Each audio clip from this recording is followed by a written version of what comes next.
আরেকটি নতুন ভিডিও সবাইকে স্বাগত জানাচ্ছি। আজকে 18 মে 2025। আপনারা দেখতে পাচ্ছেন শাকালু, কেউ বলে কেশুর, এটার ইংরেজি নাম হলো জিকামা।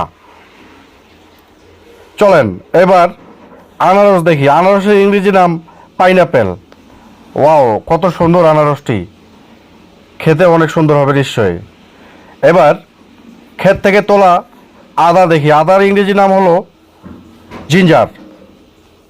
এগুলো হারভেস্টিং চলতেছে, বাজারজাতকরণের উদ্দেশ্যে সব স্তূপ করা হয়েছে। এটি হলো গার্লিক। গার্লিকের বাংলা অর্থ হলো রসুন।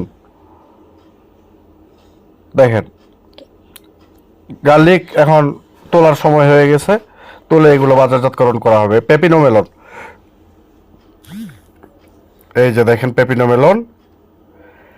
ভিডিওটি যারা যারা দেখতেছেন সবাইকে অসংখ্য ধন্যবাদ। সবাই লাইক, কমেন্ট, শেয়ার করে পাশে থাকবেন।